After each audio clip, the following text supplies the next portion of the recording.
chosen as a location not because only I was raised on the myth of Soweto, but because of many significant political things that have to do with the fact that it not only symbolized the struggle against racism worldwide, but also because the apartheid regime, after the operation of the Intifada of Soweto, if you want, after 1976, thought actually that they won.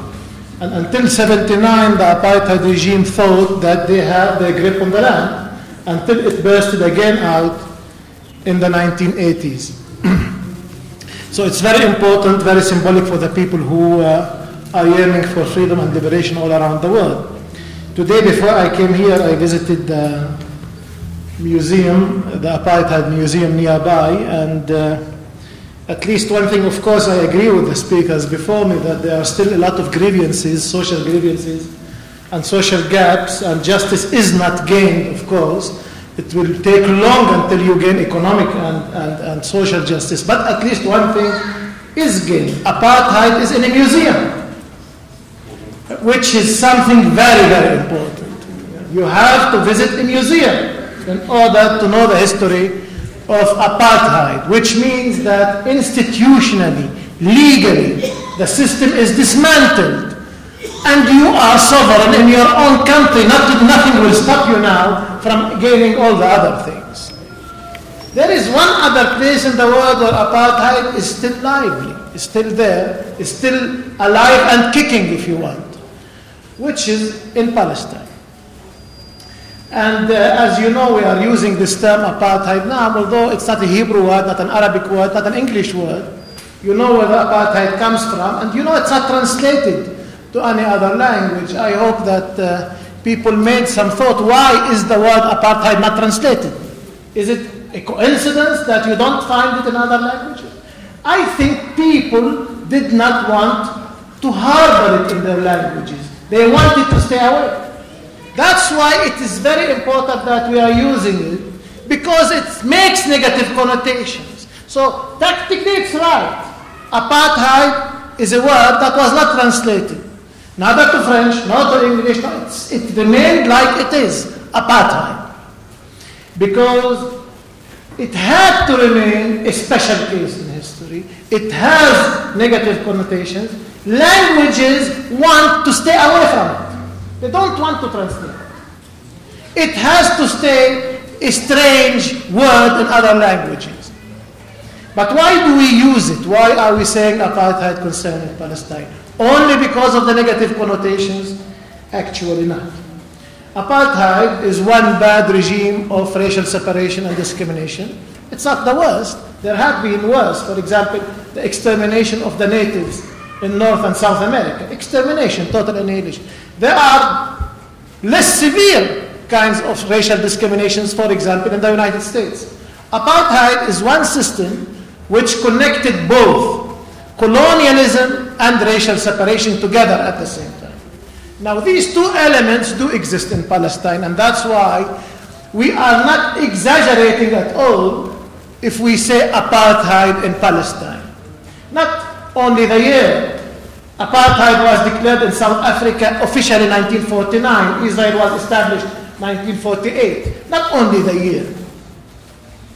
It is also the whole structure of oppression, of racial separation, or national separation, or ethnic separation. Call it what it is. But in our case, it's a practice of colonialism. It's a colonial practice. Now, in Palestine, you would say, but there is no Palestinian majority in the country, whether white or, in that case, Jewish majority ruling. No, there is. There is a Palestinian majority in Palestine, but instead of separating it from the rest of the public, in townships and squatter camps and towns and all kinds of things, it is expelled out of the country. So the first kind of separation that was done by the minority in order to rule on the land without the majority of the people was to get rid of the majority, to expel it outside the land. So the first kind of racial separation that we had in Palestine is expulsion. This is the first kind. That was in 1948. The Palestinian issue was not created in 1967. as people think, but in 1948. We call it the Nakba, we call it the tragedy. We call it also the birth of the refugees problem in Palestine. Palestinians in Palestine are deprived from the possibility to go back to their land. The country was occupied by force. It is actually the biggest armed robbery in the history of the 20th century, in the midst of the 20th century. The whole land actually was robbed, was taken, was confiscated in an armed robbery. The majority of the people were expelled. And the first, if you want, legal apartheid act in Palestine is the law of citizenship. Many people think apartheid in Israel is not actually legalized. Yes, it's true, it's not really legalized because they don't need to. Because the majority of the blacks of Palestine are expelled out of the country. The majority of the colored are expelled out of the country. You don't need laws to separate them because they are outside the country. But they needed one law at least to establish the country, which is actually an apartheid law. It says the following. Any Jew who lives anywhere in the world has the right to become a citizen the moment he chooses to become a citizen of this country. Anybody who wasn't in the country at the time of the statistics of the population 1949 is considered to be a foreigner, which means the Palestinians. This is the first law in Israel, which is the citizenship law. So Israel is built on discrimination. It is not an act or single law. The mere law of citizenship separates between the natives and the newcomers, the settlers. So the first kind of separation in Palestine was 1948, the expulsion and the creation of the refugee problem. Any peace, and I am very grateful for the speakers behind me who differentiated between peace process and just peace. Any peace that does not address this question actually does not address the Palestinian issue at all, which is the refugees issue. Palestinian issue started as an issue of refugees who were expelled out of their country. Second separation happened when the Palestinians remained in their country in the occupation of 1967.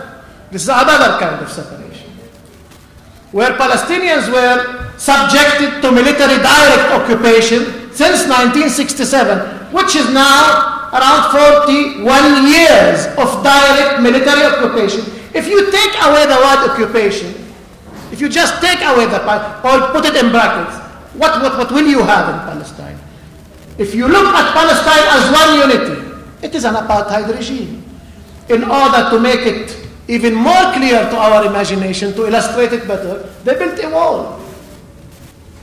Nowhere in South Africa was such a huge wall built to separate people. In certain cases, in order to annex as much land as possible to Israel, they had to build the wall through neighborhoods, sometimes separating a house of a brother, from his family.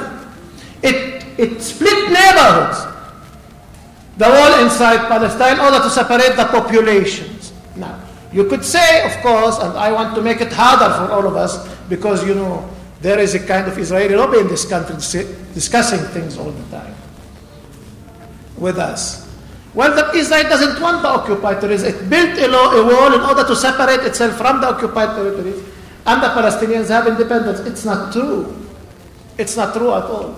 The wall separates the Palestinians from Israel without giving them independence.